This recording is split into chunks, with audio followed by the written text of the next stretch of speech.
mengetahui. Dalam 3 bait ini kita akan mengkaji tentang kitab-kitab yang Allah turunkan kepada, yang pernah ada dan pernah diturunkan oleh Allah Subhanahu wa taala. Secara global kita itu hukum beriman kepada kitab-kitab Allah adalah hukumnya wajib. Karena beriman kepada kitab-kitabnya adalah termasuk rukun iman. Orang yang enggak percaya terhadap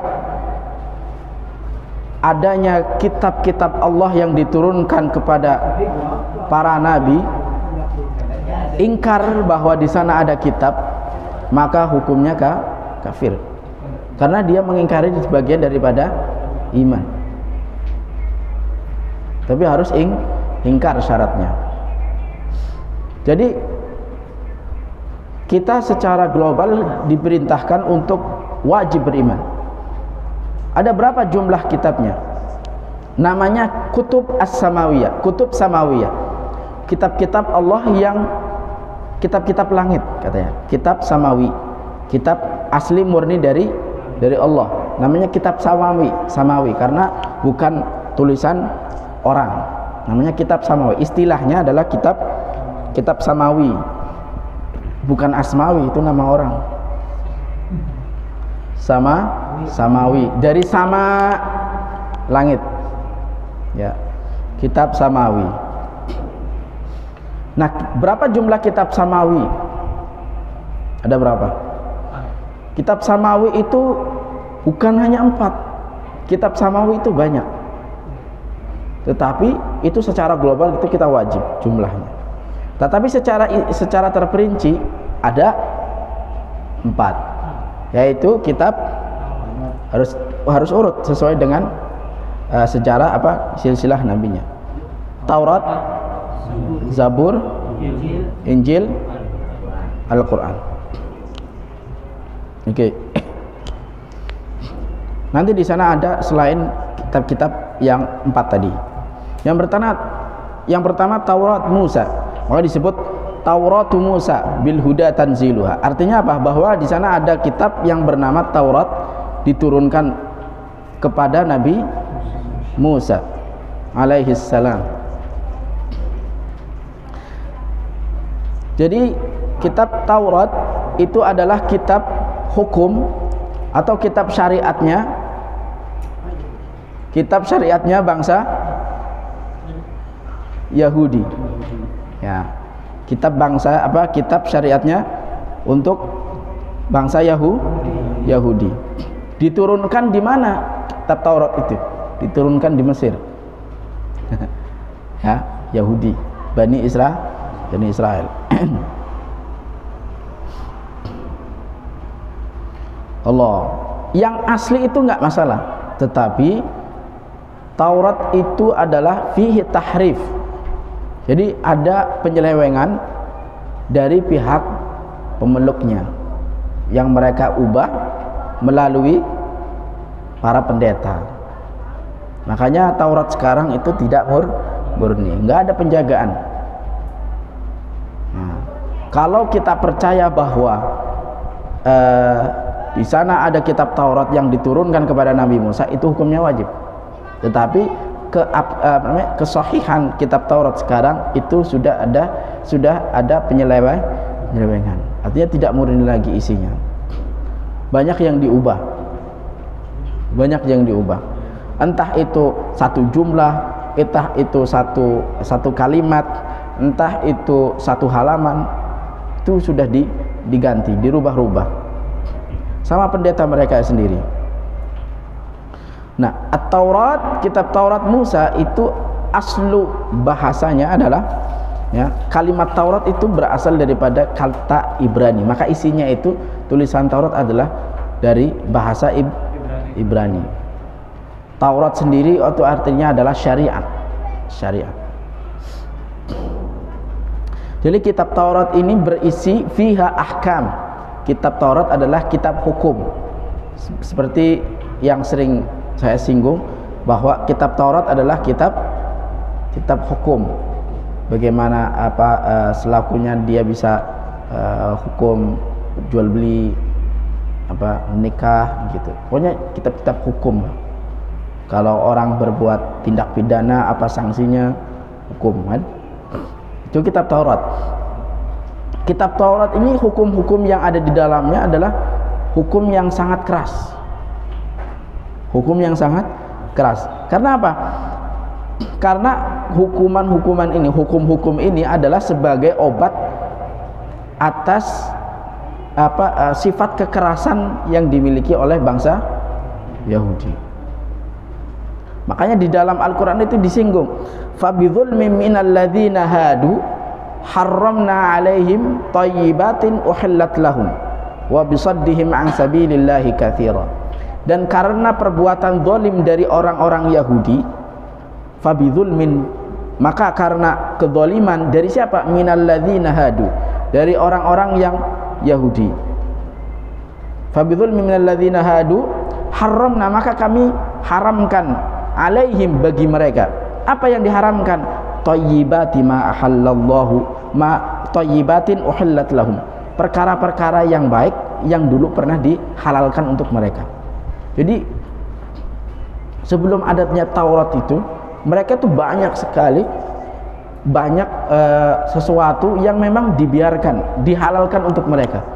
Tetapi karena mereka banyak berbuat zalim yang enggak sesuai dengan tuntunan apa yang diajarkan oleh Nabi Musa, maka turunlah Taurat untuk mencegah perbuatan-perbuatan mereka. Bahkan yang halal aja tidak diperbolehkan untuk mereka.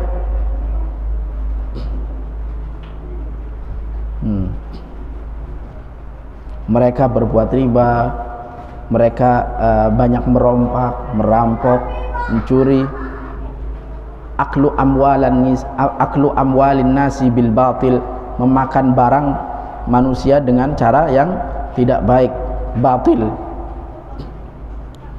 termasuk menipu.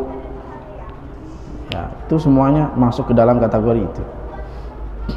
Makanya datangnya hukum-hukum yang ada di dalam Taurat.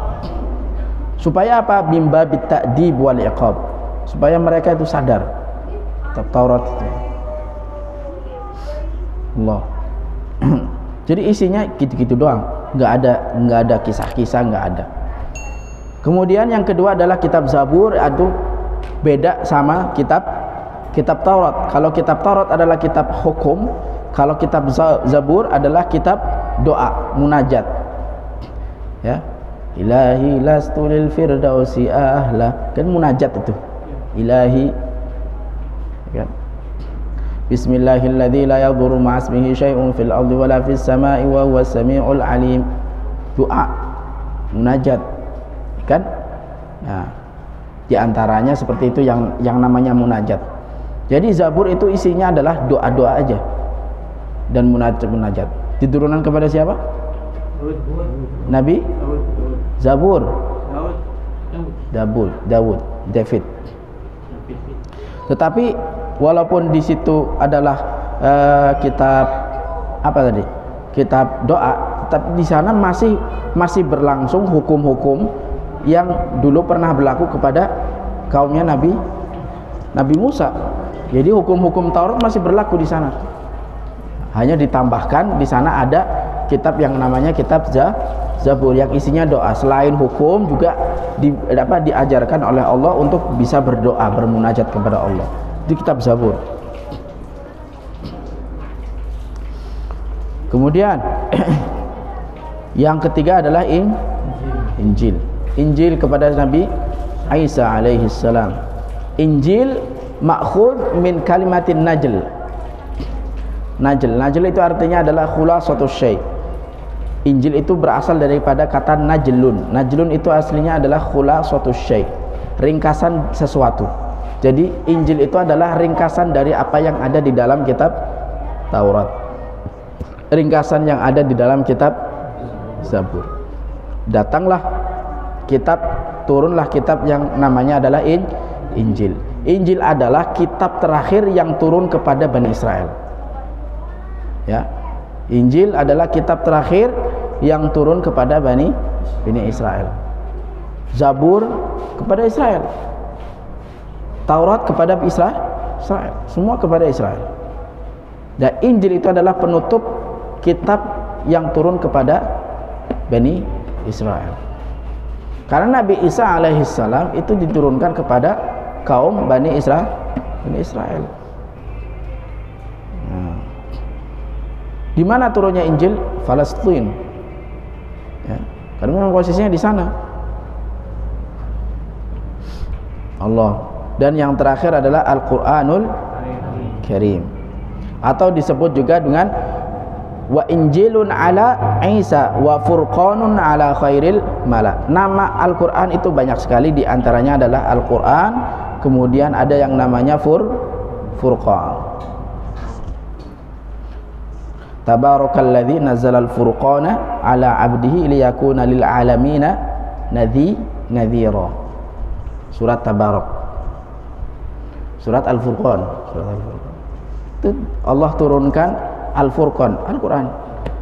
Nah, ada Al-Furqan. Furqan berarti pembeda, untuk membedakan mana yang hak dan mana yang batil. Kemudian disebut Al-Quran supaya apa? Supaya kitab ini bukan hanya menjadi pedoman, tetapi harus sering-sering dibaca, bukan nah, hanya baca. Makanya disebut ada wirid, Pak. Wirid itu sekalian selain daripada kita wirid Astagfirullah, la ilaha illallah, Allahu akbar, di sana juga ada ulama-ulama kita menganjurkan bukan wirid itu aja, tetapi wirid Al-Qur'an itu ada. Gitu. Ada yang mewajibkan 1 juz, ada yang mewajibkan setengah juz, 3 juz, ada. Tetapi artinya apa? Artinya mereka semua ulama-ulama kita mengajarkan kepada kita supaya kita nggak jauh daripada Al-Qur'an. Mau apapun itu, ya kita jangan jauh. Ya. Paling enggak kalau orang-orang di Mesir itu hatta bis, hatta mobil pribadi itu di dalam itu di depannya itu pasti ada mushafnya. Entah dibaca apa enggak. Udah ada mushafnya. Hatta kenet itu kalau lagi nggak ada penumpang, dari bengong daripada mainan HP, udah mereka baca Al-Qur'an. Ah gitu. Fungsi sendiri. Ya nggak apa-apa lah. 1 halaman kan lumayan itu. Kalau sudah ada di samping Bapak Al-Qur'an itu enak. Paling nggak Bapak buka lah, lihat ini. Bedanya Quran sama yang lain, Bapak ngelihat. Misalkan Bapak bawa pergi ada kitab tauhid, ada kitab fikih, ada kitab bahasa, ada kitab fisika, ada kitab kimia, ada Quran. Bapak buka kitab tauhid nggak dapat pahala, kitab fikih nggak dapat pahala. Tetapi Bapak lihat aja mushaf, baca tosin mim, dapat pahala tuh. 1 hurufnya 10 kebaikan, dikali 3 huruf aja Bapak baca, ada berapa? Ada 30. Makanya Al-Quran ini ibadah, jangan sampai jauh-jauh dari Al-Quran. Makanya saya sering kalau lagi ngaji pas kebetulan ada nyerempet Al-Quran, ya udah pasti ngomongnya kayak gitu. Jangan jauh-jauh dari Al-Quran. Paling enggak kalau kendaraan mobil, taruhlah mushaf 1 di depannya gitu. Sebelum jalan, Bismillahirrahmanirrahim gitu. Barang 1 ayat kayak nggak apa-apalah, ya kan? Barang satu ayat nggak apa-apa. Yang penting baca. Insya Allah nanti kalau sudah sering baca, lama-lama lancar. Oh ternyata sudah sampai sini. Nggak cuma di bulan Ramadan. Pengen nggak sih Papa pengen khatam gitu 1 bulan sekali minimal gitu Al-Quran? Hah? Mampu. Kita hitung matematika aja. Kita itu mampu. Kita yang nggak mampu itu niatnya doang. Nggak mampu. Ada 604 halaman, ya kan? Dihitung aja. Berarti 604 halaman berapa bulan itu? Berapa hari? 604 hari dibagi 30? 20. Hah? 20. 20. Ya tinggal gitu tuh. Satu ini gitu. 600 bagi 30, 300 ya. Iya kan? Iya. 1 hari 1 aja, 1 hari 1. Insya Allah nggak nyampe setahun sudah hatam lah, paling nggak. Paling nggak hatamnya nggak cuma di Ramadan gitu.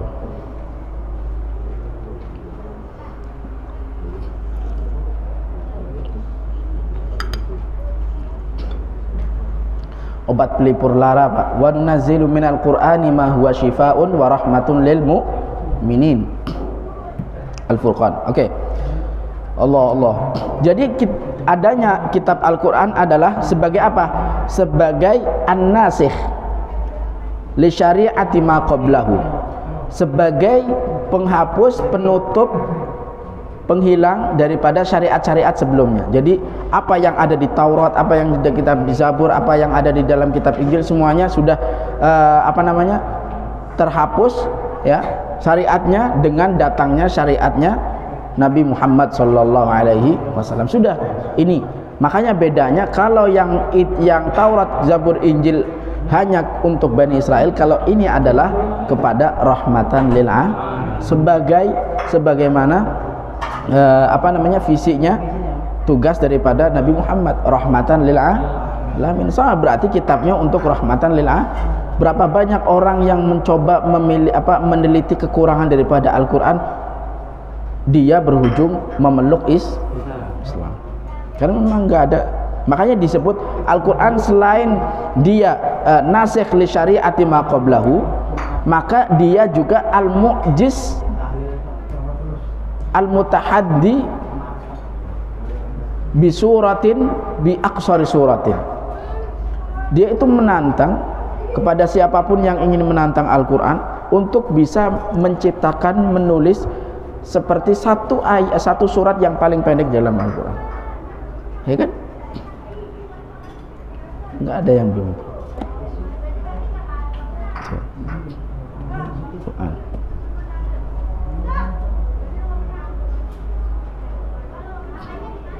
Jadi dia memang penutup daripada kitab-kitab samawi.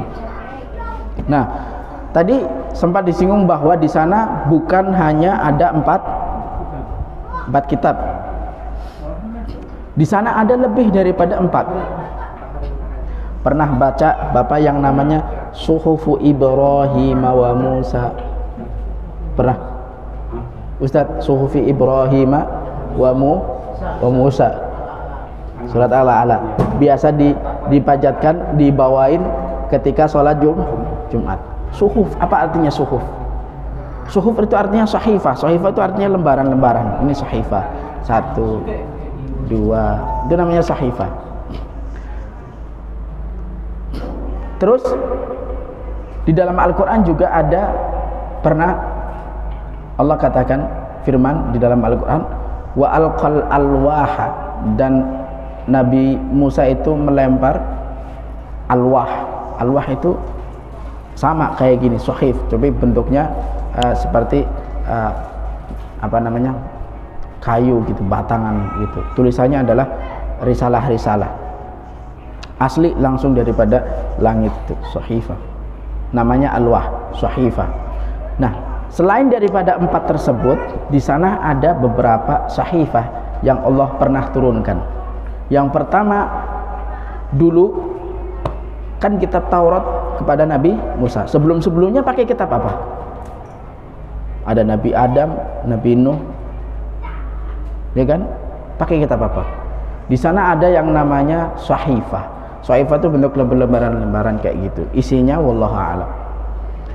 Itu pernah diturunkan ya. Yang pertama kepada siapa? Kepada Nabi Syith. Nabi Syith itu siapa? Nabi Syith adalah anak daripada Nabi Adam alaihissalam. Beliau diturunkan, diberikan oleh Allah lembaran-lembaran. Ya, lembaran-lembaran sebanyak 60 lembar. Sahifah kayak gitu. Sahifah.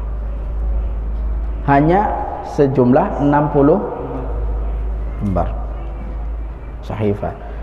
Tuh, Syith juga punya sahifah, punya panduan.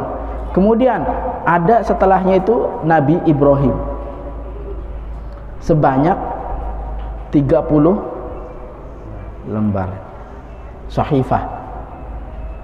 30 sahifah. Makanya di dalam surat Al-A'la disebut suhufi Ibrahim wa Musa. Suhuf-suhufnya Nabi Ibrahim dan Nabi Musa. Jadi Nabi Musa itu enggak cuma mendapatkan kitab panduan yang namanya Taurat. Di sana ada sahifah lagi. Ya. Jadi plus dia. Nabi Ibrahim mendapatkan 30. Berarti 60 tambah 30 berapa? 90. Nah, Nabi Ibrahim, Nabi Musa selain diturunkan kitab Taurat, di sana juga ada sahifah sebanyak 10 sahifah, 10 alwah. Ya ada itu. Makanya disebut suhufi Ibrahim wa Musa. Bukan kitab Taurat itu, bukan. Kitab Taurat lain lagi. Ya, lain lagi. Dan yang terakhir udah itu. Berapa itu? 60, 30, 90 tambah 10 100. Tambah 4 104.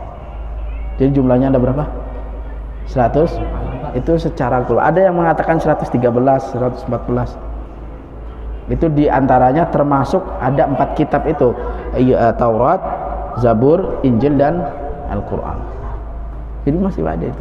Syist punya, Ibrahim punya, Nabi Ibrahim, Nabi Musa juga selain kitab Taurat.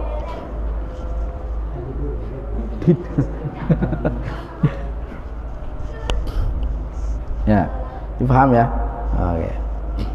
Oke. Sekarang supaya kita dapat banyak, ya, biar cepat selesai, we. Katanya ada yang pengen udah nggak buru pengen udah nggak sabar ya jalan-jalan. Bismillah, yang penting ngaji aja dulu, ngaji.